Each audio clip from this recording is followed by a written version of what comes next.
ঝড়ের মাস বৈশাখ। ঋতুচক্রের গতানুগতিক জীবনযাত্রার ঘুম ছুটিয়ে ধুলো ধ্বজা উড়িয়ে ছুটে আসে সে।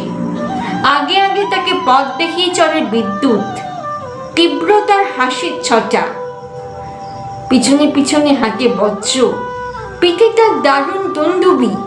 দেখে আকাশে চলে আগুন, রোদের চাপা গলিতে লাগে রক্তজবার রং। হাওয়ায় নড়ে চড়ে ওঠে ঘূর্ণি, মজা নদীর মজ্জায় পাকিয়ে ওঠে সিঁদুরে ঢেউ। শিউরে ওঠে বন, সারা ভুবন জুড়ে লাগে চঞ্চলতা। এই বৈশাখের মতোই রবি ঠাকুরের জন্ম। সোনার আশ্বিনী নয়, হিমের রাতের অঘ্রাণে নয়, ফুল লাগানো ফাগুনে নয়, এই খর ক্ষিপ্র বৈশাখেই তার জন্ম। এই খ্যাপা বৈশাখের গৈরিক তিলক দিয়ে সাজানো তার জন্মদিনের ললাট। বৈশাখে প্রকৃতির নতুন জন্ম, আমাদেরও নতুন জন্ম এই বৈশাখে, 25শে বৈশাখে, রবি ঠাকুরের জন্মদিনে। দেখতে হয় না ক্যালেন্ডার, জিজ্ঞেস করতে হয় না তারিখটা কবে, আগে থেকেই বুকের মধ্যে সারা 25শে বৈশাখ আসছে, রবি ঠাকুরের জন্মদিন। আমাদের দুর্গোৎসবের দিনগুলো বৈদ্যুতিক আলোয় অন্ধ, মাইক যন্ত্রের চিৎকারে যন্ত্রণা কাতর, চাঁদা আদায়ের ধাঁধায় বিপর্যস্ত। শেষ পর্যন্ত ব্যান্ড বাজানো বিসর্জনের দিনে হাত বোমার লড়াইয়ের আশঙ্কায় উৎকণ্ঠিত। আমাদের দোলের দিন ছেঁড়া পাঞ্জাবি আর তালিমালা ধুতির আড়ালে জড়সড়। আমাদের সাধক মহাপুরুষ কিংবা দেশপ্রেমিক নেতাদের জন্মদিনে উৎসব হয় না, হয় মিটিং, মিছিল বেরোয় মানুষের নয়, মোটর লরির।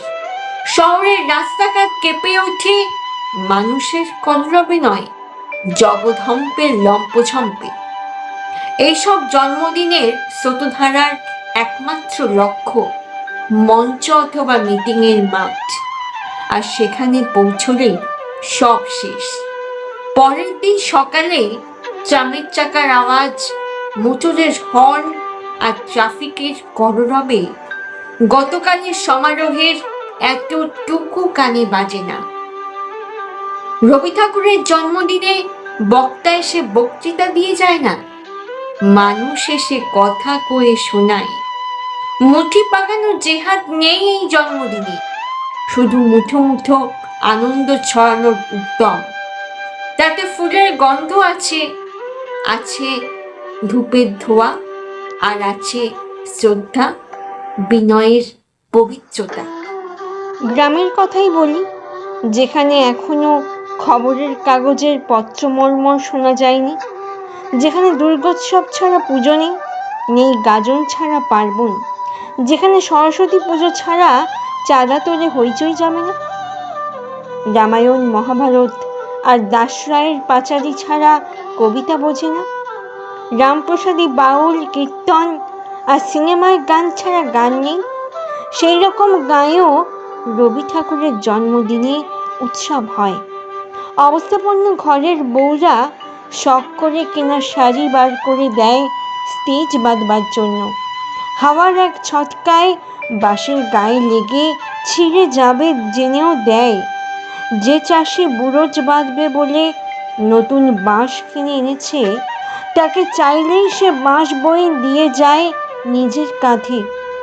5 বাড়ির তক্তাপোষ জড়ো করে তৈরি হয় মঞ্চ, বিছানার চাদর জুড়ে জুড়ে পর্দা। কোথা থেকে কে যেন জোগাড় করে আনে রবি ঠাকুরের এতটুকু একটা বাঁধানো ছবি। কচি ফুলের মালার তলায় খানিক পরে ছবিখানা যায় হারিয়ে। ফুল পাড়তে গিয়ে গাছের ডাল থেকে পড়ে হাড় ভাঙে, বুনো ফল খেয়ে ভিড়মি লাগে। বক্সিদের ফলের বাগানে মার খায় বিস্তর, জাম খায় আরো অনেক বেশি। হেলে সাপ ভরে রাখে মাস্টারের ডেস্কে, কোলা ব্যাঙ বসে খোটা পোতার গর্তে। এইসব পাড়া জানো ছেলের পাল এসে জড়ো হয় সেদিন। পেট্রোম্যাক্সের আলোয় ঝলমল করে ওঠে তাদের কচি কাঁচা দুষ্ট মুখগুলো। বছরে একটা দিনের জন্য তারা নতুন হয়ে যায়।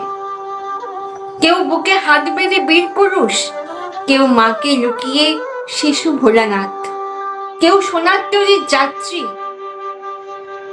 উজ্জ্বল শ্যামবর্ণ গলায় পুঁথির হার, পুতুল খেলা ছেড়ে সবে রঙিন শাড়ি ধরেছে, স্কুল ছেড়ে রান্নাঘরের খুন্তি।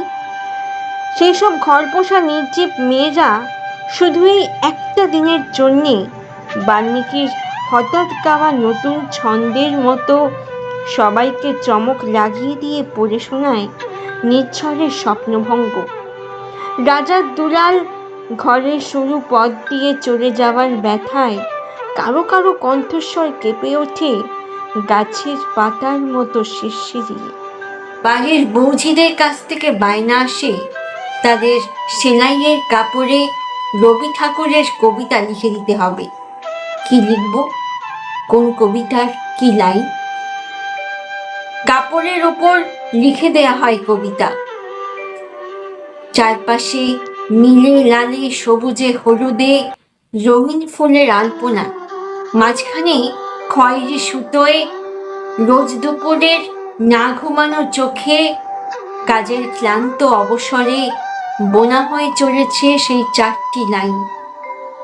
উদয়ের পথে শুনি কার বাণী, ভয় নাই ওরে ভয় নাই, নিঃশেষে প্রাণ যে করিবে দান, ক্ষয় নাই তার ক্ষয় নাই।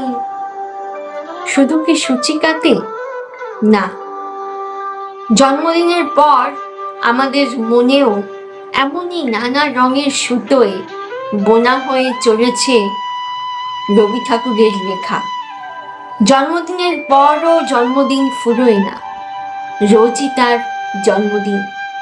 25শে বৈশাখ রোজই, প্রতিদিন প্রতিনিয়তই তার সঙ্গে আমাদের চলাফেরা, মেলামেশা, আমাদের হাতের লেখা রবি ঠাকুরের, কথা বলার ভাষা রবি ঠাকুরের, আমাদের প্রেমের চিঠিতে রবি ঠাকুর, পরীক্ষার খাতায় রবি ঠাকুর, আমাদের গভীর আনন্দ অথবা গোপন ব্যথার গান রবি ঠাকুরের, স্বদেশকে চোখের দৃষ্টি করে রাখার জাতীয়তাবাদ রবি ঠাকুরের, বিদেশকে চোখের সামনে দৃষ্টান্ত করে রাখার আন্তর্জাতিকতা রবি ঠাকুরের, আমাদের সংস্কৃতিকে মাটির কাছাকাছি এগিয়ে নিয়ে যাওয়ার সংকল্পে রবি ঠাকুর, আমাদের সভ্যতাকে দানবের হাত থেকে ছিনিয়ে নেওয়ার সংগ্রামে রবি ঠাকুর।